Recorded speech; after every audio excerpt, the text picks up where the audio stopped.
Today is the 4th of July, and this is the single jig with a jerk shad. This method of fluke fishing, popularized by cooking and fishing, has been garnering lots of attention for how effective it is. So what better day than America's birthday to try out a new technique?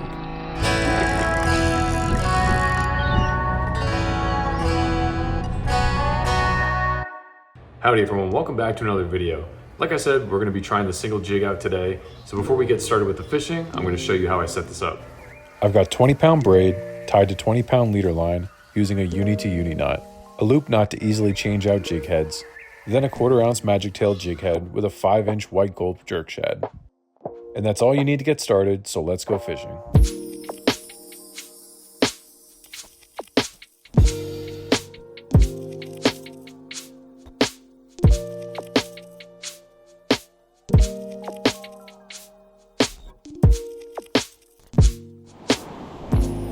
I started this morning around 6:30 a.m. and it took me about 15 minutes of casting to get into my first bite.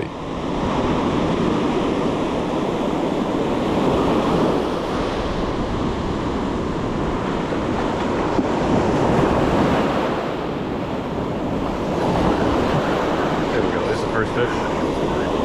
Oh, okay, hold on.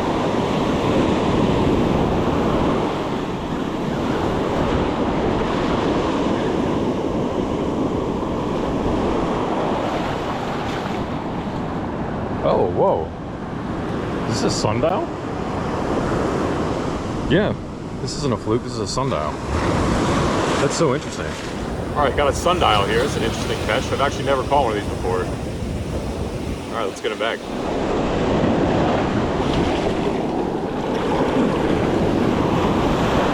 So that was actually my first fish on this single jig jerk shad setup, but it's really all about dialing in the technique, which is what I'm trying to work on right now. So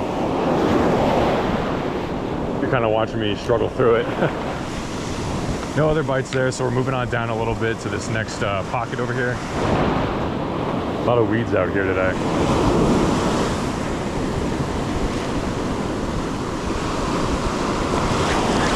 There we go, finally. Oh, dang, it came off. It took so long to get a bite. Here we go. Oh man, I keep whiffing them. I am trying to get used to feeling the bites on this setup.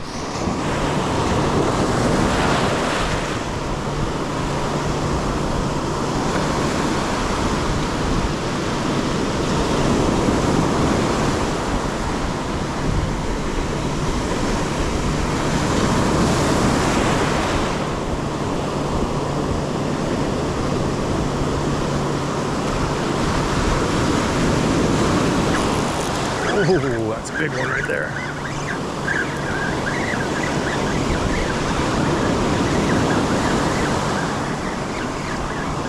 Maybe not a big one, but oh yeah, it's a pretty decent sized one. Woo! Just spit all that out. All right, here we go. Fish number 2 on the jerk shad.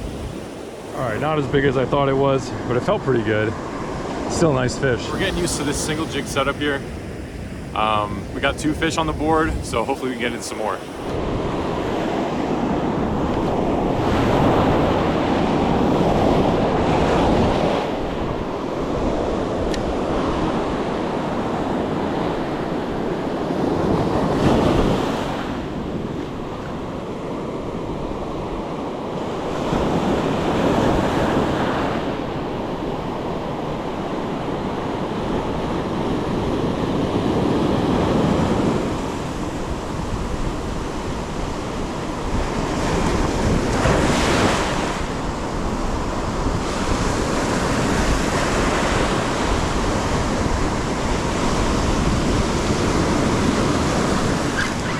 Go one right after the other.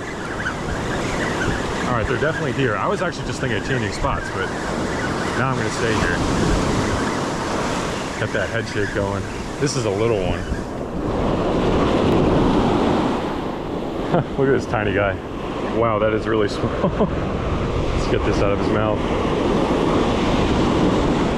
That is a really small one. All right, thanks for playing, buddy. Here's what I've noticed. Now that the tide has gone out and the waves are kind of chilling out just a little bit, the current's not as strong as it was earlier. It's definitely a little easier to kind of detect the jig and feel what it's doing along the bottom, and also detect bites easier. But as always, I love learning new stuff, love learning new techniques, and this is definitely a technique that I'll be adding to my arsenal throughout this summer. Something of note is that the bite with a single jig, anytime you're using, really even like a bucktail too, it's gonna feel a little different than when using that high-low rig that I like to use. With the high-low rig, it's kind of like a tap, tap, tap, tap, tap. With one of the jigs or bucktails, it's kind of like the best way I can describe it is almost like a thud and then a pull, and then you set the hook. But for the most part, they kind of just totally take that lure right in their mouth, and then you'll set the hook.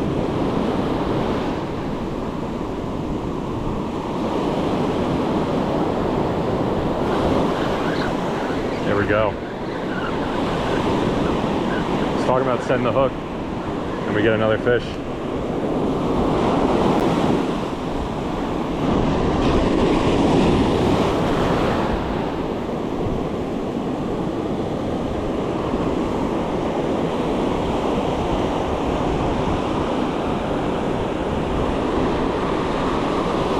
Give me my gulp back.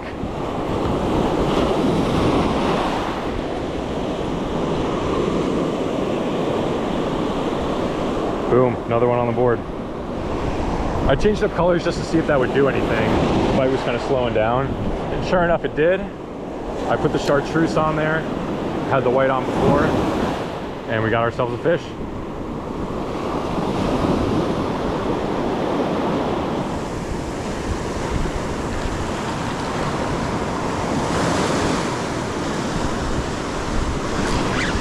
Ooh, right in the wash.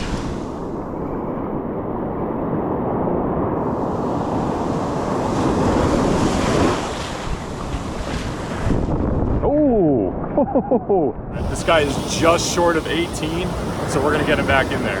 So that fish measured in at like 17 3/4, super close to a keeper. Keeper's 18 inches, but now we're getting into some pretty good fish.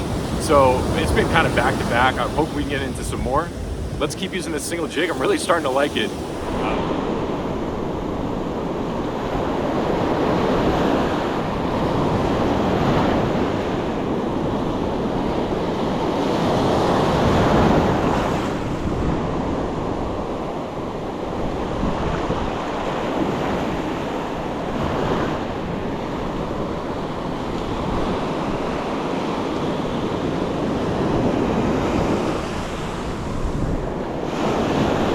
Here we go, there's another one.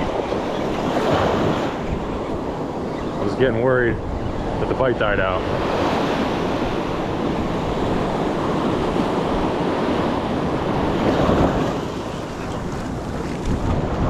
Another decent fish. Looks smaller. It looked bigger when I pulled it out of the water.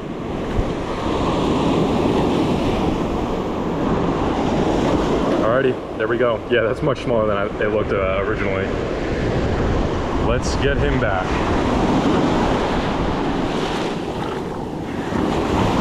So some surprising success this morning. I will be out here later in the afternoon. I'm gonna take a little break now, but I'm glad I got into some fish and I'm really liking this technique. So I'll catch you back out here later. I tried again later in the afternoon and it was obviously a very crowded beach day, but I fortunately managed to get in on one fish before the nighttime 4th festivities.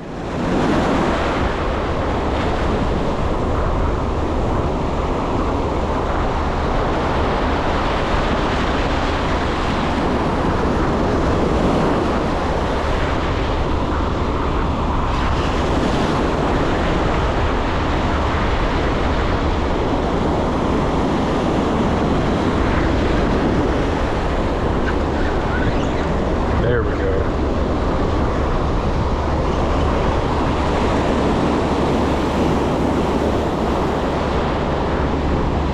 All right, a little afternoon fluke action. There we go, nice little afternoon fluke right there. Like I mentioned in my last video, we've been having these constant south winds that have caused the upwelling, which is making the water really cold and making the bite really slow. So needless to say, the fishing's been really tough and it's been just kind of picking through a lot of shorts. But anyway, the point of this video was to show that it's always important to try new techniques. As anglers, we get really comfortable with using what works for us and what we're confident with, but sometimes using those same techniques over and over can hold you back from expanding your arsenal and becoming the best angler you can be. So here's some takeaways that I've gathered from using the single jig technique in this session. 1. The satisfaction of setting the hook. The way the rod loads on the bite makes the hook set feel really powerful and satisfying. To maximize your hook set, make sure you're setting the hook across your body. This helps you drive the hook more effectively into the fish's mouth, increasing your chances of a successful catch. 2. Enticing action with the jerk shad. The jerk shad provides a lot of action that is highly enticing to the fish. The erratic movement mimics injured prey, triggering their predatory instincts. 3.